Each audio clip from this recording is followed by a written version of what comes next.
आज हम बात करेंगे महंगाई के बारे में।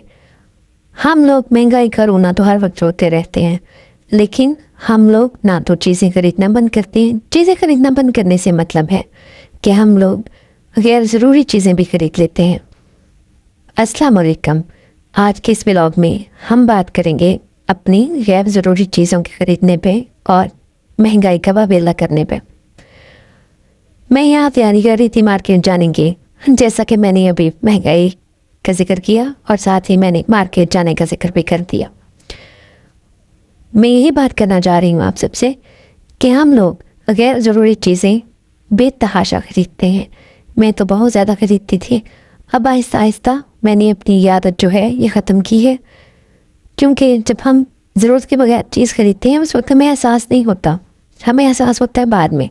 और ये अक्सर ख़वातीन की आदत होती है कि जब बाज़ार गई तो वहाँ जो भी चीज़ अच्छी लगी उसको ख़रीद लिया और सोचा कि ये मेरे काम आ जाएगी। हम लोग मार्केट जाने की तैयारी कर रहे थे और मैंने अपने बेटे से कहा कि ये जो प्लांट्स रखे हुए हैं इनको पानी दे दो, गर्मी काफ़ी हो रही है तो इनको अब जल्दी पानी देने की ज़रूरत पड़ जाती है। तो मैंने उससे कहा कि पहले इनको पानी दे लो और फिर हम लोग मार्केट का चक्कर लगाएंगे।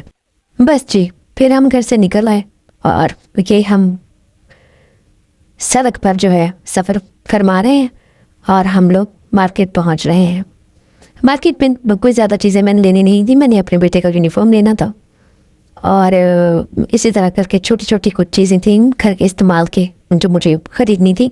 और मैं कोई शॉपिंग करने ख़ास नहीं जा रही थी, घर की कुछ छोटी छोटी चीज़ें थी जो मैंने लेनी थी। लेकिन वो चीज़ें भी लेते लेते असल जो बात है वो चीज़ें लेते लेते जो चीज़ मैं लेने गई थी वो तो सारी मैंने ले ली, लेकिन उसके साथ बहुत सारी एक्स्ट्रा चीज़ें भी मैंने ले ली जो कि मुझे नहीं लेनी चाहिए थी। और घर आके मुझे अच्छा खासा एहसास हुआ कि ये चीज़ें अगर मैं ना लेती तो इनकी मुझे कोई ज़रूरत नहीं थी। मैंने कुछ जो हैंड एम्ब्रॉयडरी करनी थी मैंने, तो उन शर्ट्स के ऊपर मैंने ये छापा लगवाना था, तो ये छापे वाली दुकान थी। तो यहाँ पे मैंने उसको फ़ोन में दिखाया डिज़ाइन, मैंने कहा कि ये जो है इस तरह का छापा मैंने लगवाना है।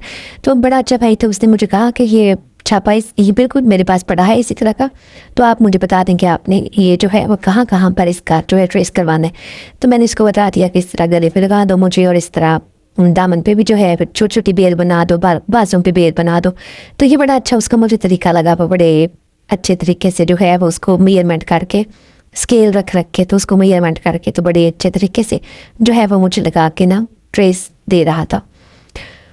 ये लगाने लिखवाने के बाद हमने वहाँ से धागा परचेज़ किया, फ्रेम परचेज़ करने लगे। तो मैं तो हैरान रह गई कि फ्रेम जो है उसकी कीमत ही इतनी ज़्यादा बढ़ गई हुई है कि बंदा कहे अल्लाह के बस तौबा।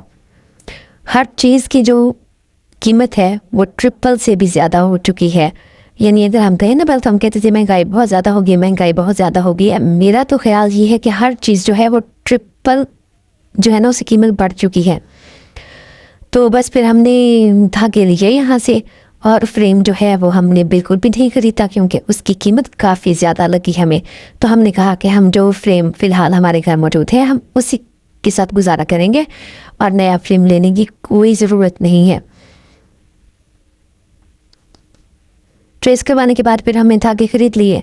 धागे ख़रीद कर हम फिर बस उस शॉप से बाहर आ गए और एक तो माई शर्ट्स थी उनके साथ लेसेस लेनी थी तो वो ले ली। और मार्केट का इतना बुरा हाल है, ये ऊपर तारे ही तारे नज़र आ रही हैं ना आप लोगों को। मुझे तो कोई खौफ आता है इन तारों को देखकर, ऐसे लगता है कि जैसे अभी हमारे सर के ऊपर ही गिर जाएंगी। और कुछ लटक रही हैं, आप पता नहीं उनके अंदर करंट है या नहीं है, लेकिन मेरी जैसी बीबी को तो बड़ा खौफ आता है कि ये जो तारें लटक रही हैं इनमें कहीं करंट ही ना हो।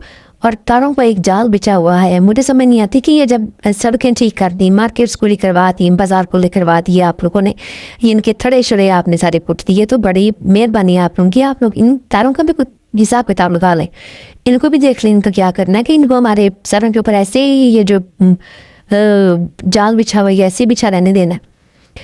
खैर मार्केट्स काफ़ी खुली हो गई हैं पहले से।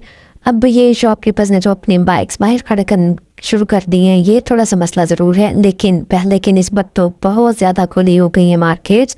अब तो जब बाज़ार जाते हैं तो एहसास ही नहीं होता कि ये वही बाज़ार है जहाँ पे तिल धरने के लिए जगह नहीं होती थी। खैर आज मार्केट में रश भी बड़ा कम था,